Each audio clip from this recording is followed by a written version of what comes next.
KJTV를 사랑해주시는 시청자 여러분, 안녕하십니까? 오늘은 말 바꾸기 정치 일삼는 이재명 대표라는 제목으로 말씀을 드리겠습니다. 정치나 개인의 관계에서 믿음과 의리의 중요성을 강조하는 뜻으로 무신분립이라는 말이 있습니다. 이 말은 논어 안연편에 실린 공자의 말에서 비롯된 것으로 믿음과 의리가 없으면 개인이나 국가가 존립하기 어려우므로 신의를 지켜 서로 믿고 의지할 수 있어야 한다는 것을 의미합니다. 올 들어 이재명 대표 말 바꾸기 정치를 지켜보면 믿을 수 없는 사람은 지도자로 세울 수 없다는 이 말이 새삼 가슴에 와 닿는 것 같습니다. 물론 요즘 정치인들의 말은 상황에 따라 자주 바뀌는 게 다반사입니다만은 이 대표의 경우는 변화의 폭이 너무나 크고 빈도가 잦아 문제가 되고 있습니다. 이 대표는 지난달 31일 최고위원회에서 전 국민 25만 원 때문에 추경 편성을 못하겠다고 하면 이를 포기하겠다고 말했습니다.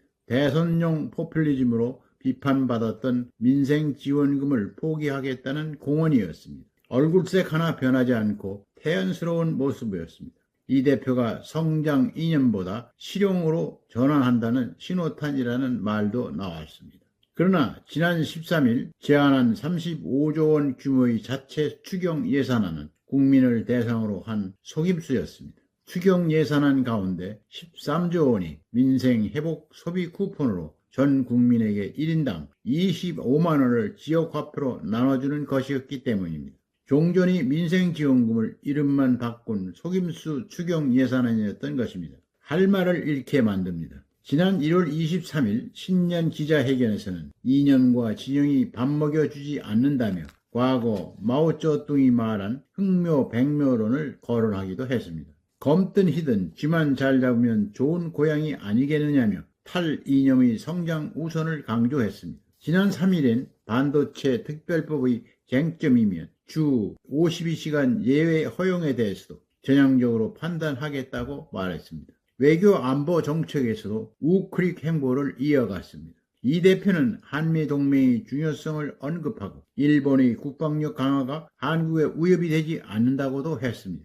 과거 미군을 점령군이라고 비난하고 일본을 향해 자위대 군합발 운운하던 그였습니다. 중도층의 지지율이 하락하자 이 같은 실용주의 노선을 앞세워 지지 기반 확장을 꾀하려고 했던 것 같습니다. 하지만 이 대표의 이런 실용주의 노선은 의도한 대로 지지율 상승 효과로 나타나지 않았습니다. 그러자 한 달 사이에 180도로 변했습니다. 주 52시간제 예외에 대해 7가지 조건을 제시했습니다. 완화하지 말자는 것이나 다름없었습니다. 전 국민 1인당 25만 원 기본소득을 소비 쿠폰이라고 이름만 받고 13조 원을 쓰겠다고 하니 이 대표의 실용주의는 양두구육이라는 비판이 쏟아졌습니다. 이 대표의 이러한 오락가락 행보는 당내 강경파와 민노총 등 핵심 지지층의 반발이 영향을 미친 것 같습니다.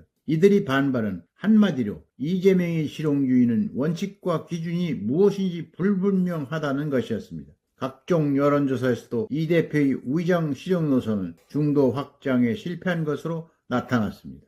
이 대표는 상황이 기대한 방향으로 흐르지 않자 드디어 속내를 드러냈습니다. 그는 한 유튜브 방송에 출연해서 자꾸 우크릭 한다고 몰아가는데 우크릭 안 했습니다. 며 원래 제자리에 있는 것이라고 말했습니다. 이는 내가 성장한다고 말하니 진짜 성장 정책을 펴는 줄 알더라며 자신의 말을 그대로 믿는 사람들을 한심하게 여긴다고 하는 말과 같습니다. 결과적으로 이 대표는 믿을 수 없는 사람이란 기류가 확산되는 것 같습니다. 한국갤럽이 지난 2022년 대선 당일 실시한 사후 조사에 따르면 이 후보에게 투표하지 않은 이유로 가장 많은 사람이 신뢰성 부족, 거짓말 19%를 꼽았습니다. 최근 실시한 한국갤럽 조사에선 이 대표를 대통령감으로 절대 지지하지 않는다는 비호감층 비율이 41%로 경쟁 주자들보다 훨씬 높게 나왔습니다. 국민들이 우선적으로 바라는 정치 지도자의 덕목은 뭐니 해도 신뢰와 정직일 것입니다. 애초 이 대표가 민생지원금 포기를 언급하고 주 52시간 근무의 예외 수용 가능성을 시사했을 때 그 진정성을 의심하는 사람들이 많았지만 그렇게 쉽게 변할 것이라고는 상상하지 못했을 것입니다. 그래서 속은 게 더 분할 것입니다. 엊그제 민주당은 집권 후 성장 플랜이라면서 AI, 인공지능, 바이오, 문화, 방산, 에너지, 식량 분야에서 삼성전자급 기업 6개를 육성하겠다고 했습니다. 웃음밖에 안 나왔습니다.